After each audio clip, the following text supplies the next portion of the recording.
Olá, você que acompanha o Domingo em Família. Isso mesmo, vamos falar agora de um assunto muito delicado, mas também extremamente importante, que é a família.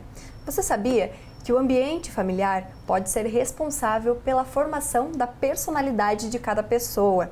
Ele também pode acarretar no desenvolvimento, para o lado ruim ou para o lado bom, do caráter de cada um. A família é o nosso principal meio de convívio social. E nos dias atuais, os valores familiares estão sendo perdidos. Por isso, para falar deste assunto importante, que é a família, vamos falar agora com a Elaine Ribeiro. Ela que é psicóloga clínica e organizacional, especialista em terapia cognitivo-comportamental. Ela também é professora universitária nos cursos de administração de empresas e filosofia, especialista em psicologia clínica pelo Conselho Federal de Psicologia, especialista em administração de RH. Um currículo bem vasto, tem bastante experiência para conversar com a gente. Sim. Elaine, para a gente conversar, para a gente começar o nosso bate-papo, o que é a família? Defina. Bem, família é a nossa origem, né? Família de onde nós viemos, e família especialmente é onde nós vamos sendo criados. Não necessariamente é o local de onde nós vamos dar a nossa continuidade biológica, porque muitas vezes somos gerados e criados por uma outra pessoa, mas é basicamente esse local que vai cuidar e acolher do nosso desenvolvimento. Então, muitas vezes essa pessoa pode ter uma transição de família, que nasceu biologicamente de uma e vai ser desenvolvida em outra, mas basicamente é isso, é o núcleo, que pode ser feito de pai, mãe, irmãos, às vezes aquela avó, aquele tio, né, que também mora junto. Tudo isso, todas essas pessoas constituem a família. Como as relações familiares podem ajudar a desenvolver cada pessoa? Então, como você dizia no começo do programa, a família é quem nos introduz ao meio social. E ela vai ser responsável essencialmente por inserir em nós os nossos valores, aquilo que nós acreditamos, as nossas crenças de mundo. Então, como eu vejo o mundo ao meu redor, então, como eu me relaciono com as outras pessoas. Às vezes a gente ouve aquela frase, olha, cuidado com o outro, hein? As pessoas podem te enganar. Então, isso, querendo ou não, se você ouve essa frase por muito tempo na tua vida, você vai entendendo que o mundo, por exemplo, é um lugar perigoso de se viver, né? Você pode ser encorajado a tomar decisões ou não. Então, a família vai sendo esse berço onde essas coisas vão sendo plantadas. Então, a tua espiritualidade, a sua visão sobre o trabalho, sobre a relação com as pessoas, às vezes uma família mais expansiva, que tem festas, enfim, né, que acolhe muita gente em casa. Então, tudo isso vai nos estruturando enquanto pessoas. E quais são as consequências, né, de a pessoa não ter aquele ambiente familiar, digamos assim, o ideal que seria diante a sociedade? Quando nós falamos em família e no nosso desenvolvimento, nós tocamos numa coisa extremamente importante, que é a formação de vínculos afetivos. Então, na questão do apego. Qual é o nosso apego desde que nós somos, por exemplo, amamentados? Isso é extremamente importante. Aquele ato da mãe, né, em necessariamente colocar a criança no colo, né, e aproximá-la, mesmo que ela não tenha leite para dar, mas que ela dê uma mamadeira, aquilo vai formando as primeiras experiências de apego da criança com os adultos. Então, no que ela vai nos ajudando? Em dizer o seguinte, olha, eu estou aqui porque você precisar, né? Você tem com quem contar. As crianças, por exemplo, que às vezes vivem institucionalizadas, né, que estão em abrigos, por mais que o abrigo tenha um esforço, às vezes, de conseguir, elas perderam esse primeiro contato. Então, nós temos ali, até os 5, 6 anos, a formação e a estruturação da nossa personalidade. Então, eu diria que são os anos mais importantes da nossa vida. Até os 12, 13, 14 anos, nós vamos percebendo a questão de valores, o que é certo e errado, o que é bom, o que é mal. Então, tudo isso vai sendo vivido dentro desse ambiente familiar. Regras, rotina, acordar, dormir, alimentar-se, ter uma vida mais ou menos saudável. Entenda que a família, né, então você enquanto família tem ali como se fosse um modelo. Você é modelo para os menores. Então perceba o quanto é importante, né? E aí esses são os reflexos de um adulto mais ou menos saudável emocionalmente a partir desses vínculos que vão se estabelecendo. Então é desde criança que ele vai ser moldado. Exato. E também tem, agora, né, mais pro teu lado de psicólogo, tem as questões psíquicas também de cada criança, né? Traumas, essas coisas assim. Nós temos herança, sempre nós vamos ter uma herança genética, então se nós formos olhar a nossa família, a gente tem traços marcados, por exemplo, que tem a cara do pai, a cara da mãe, às vezes até um jeito, né? Que isso é o herdado, nós trazemos conosco. Existe o socialmente aprendido, que aí são esses modelos que eu comentava. Então você tem lá, né, nessas figuras, modelos de comportamento que você vai seguindo, né? Então existe esse carimbo, a gente traz um carimbo genético e nós vamos aprendendo outras coisas ao decorrer da vida. E essa criança que já cresceu, teve a sua adolescência conturbada, e se tornou um adulto com traumas. Como a psicologia pode ajudar ela, a terapia? A gente percebe hoje que assim, a visão do trauma, a depender da linha psicológica, ela é tratada de uma maneira. Claro que violências, por exemplo, famílias que são marcadas por violência familiar, isso traz, como eu falava há pouco, a dificuldade do apego e relações futuras muito mais complicadas.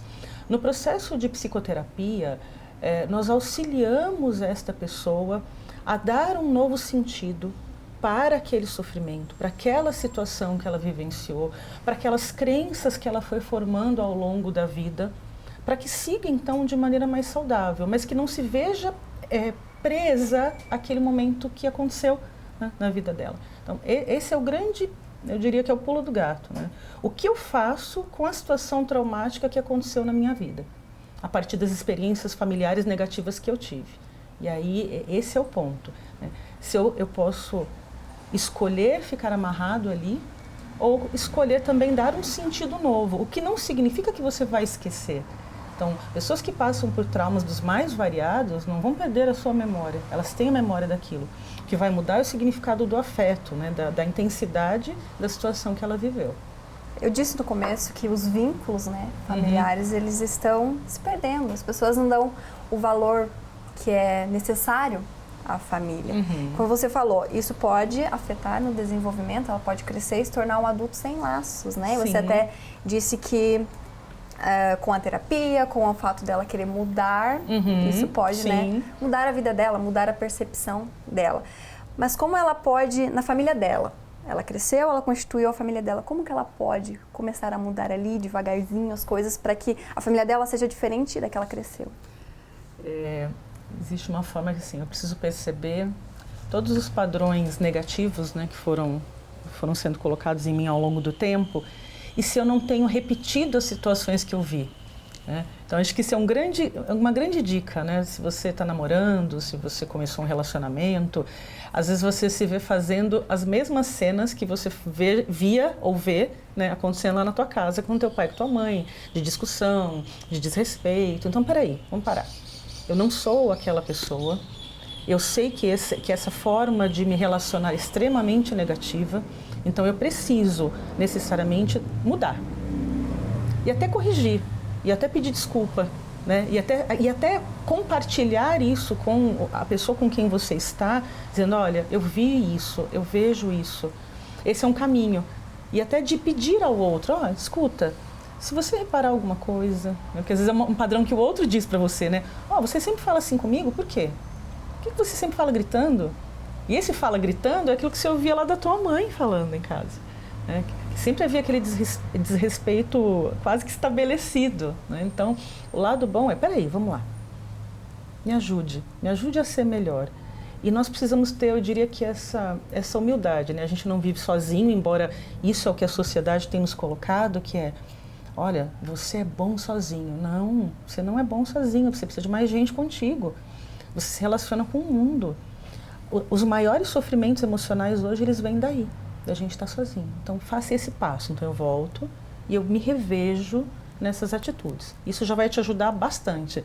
E, às vezes até anotar. Mas peraí, que coisas que não estão legais em mim? Poxa, o jeito como eu me comunico com o meu marido. A forma como eu cobro as coisas dos meus filhos, né? Eu sou extremamente, sei lá, neurótica com tudo, então eu preciso, né, rever esse padrão.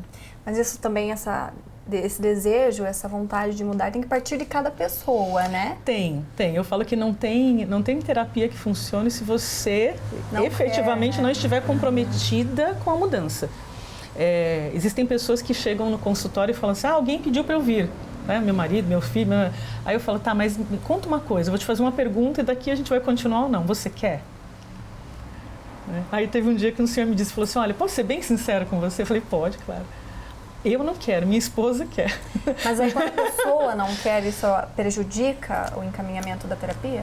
Prejudica porque, assim, se ela não entende que é necessário, sempre vai haver aquela história da força contrária.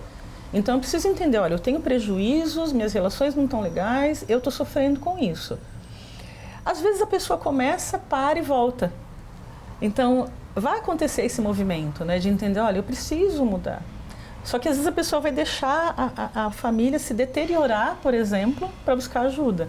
Então busque enquanto é tempo. Não é vergonha, não é nenhum desmérito, enfim, não é, né? Procure mesmo esse auxílio para você individualmente ou para o casal quando necessário, né? Isso é muito importante também, como você falou, anotar e ter ajuda, né, das pessoas. Mas como a religião pode ajudar nesse processo de mudança, nesse processo de autoaceitação, porque a pessoa está mudando, né, a forma como ela vê o mundo. Como que a religião pode ajudar nisso? Nós falamos que a espiritualidade, na verdade, né, de maneira geral, independente daquilo que você segue enquanto filosofia, ajuda extremamente na questão de sentido, então do sentido da vida, do porquê estou aqui, o que me conduz, então quais são os valores e os preceitos que aquela religião e que aquele processo de espiritualidade me dá. E ele acaba sendo um fator protetivo mesmo para a questão da vida, do valor que eu dou à minha vida. Então, aos católicos, né, olha, eu tive o dom de receber a vida por Deus. Então, deixa eu tentar aqui, deixa eu me rever para ser um cristão melhor, para ser um católico melhor. Então, ele acaba, sim, sendo um fator de proteção, porque te faz olhar para um norte, né, de uma série de valores de respeito ao próximo, de respeitar ao outro como a si, de valorizar a família. Então, a partir da própria vivência dos mandamentos, por exemplo. Muitas vezes a pessoa diz no consultório, olha, eu estou em desacordo, eu estou desalinhada com a minha espiritualidade. Então, às vezes a pessoa precisa se reencontrar também com aquilo para tomar um novo rumo na vida. E quando a pessoa alinha a espiritualidade com a terapia, como que ela fica no final? Então, eu falo que o psicólogo ele sempre precisa respeitar, isso é essencial na nossa profissão, que nós possamos respeitar a espiritualidade do outro, independente de qual ela for. Tem pessoas que não têm nenhuma, tem pessoas que têm e estão perdidas. Então, esse é o alinhar. Eu aceito você, que me procura enquanto profissional, com tudo que você vem. Eu não posso dar o juízo de valor. Eu acho que ela está errada. Não. Eu vou ter que fazer entender o que você está vivendo, se é certo ou errado, se está adequado com aquilo que você vive. Então, esse é o papel do psicólogo. A gente une essas coisas todas nesse quebra-cabeça para que o outro seja melhor. É muito importante, então, começar, né? Mesmo que você tenha passado por uma infância difícil, por uma adolescência conturbada, fase adulta também, os seus relacionamentos, tanto familiares quanto na comunidade em geral, no trabalho, estejam difíceis, tem que começar, né? O primeiro passo é importante. Então, eu diria que se você viveu essas questões todas, né, na tua vida e percebe hoje prejuízos, sempre há tempo do recomeço. Eu acho que reconhecer e de entender que, poxa, eu posso ser melhor a qualquer tempo da minha vida. E eu posso fazer um novo na minha vida a qualquer tempo. Então, não tenha esse medo. Às vezes a gente é muito bloqueado pelos medos, que às vezes são colocados lá dessa infância, né? E nós percebemos que a gente não consegue ser aí um profissional melhor, um parceiro melhor, um amigo melhor, um cristão melhor. Então, é tempo de buscar, de recomeçar, de retomar, né? E seguir a vida em frente. Recomeço e tempo. Guarde essas duas palavras contigo. Obrigada pela conversa, obrigada pela tua disponibilidade, viu? Com certeza a gente aprendeu muito aqui contigo hoje. Muito obrigada, viu? Eu volto agora no estúdio.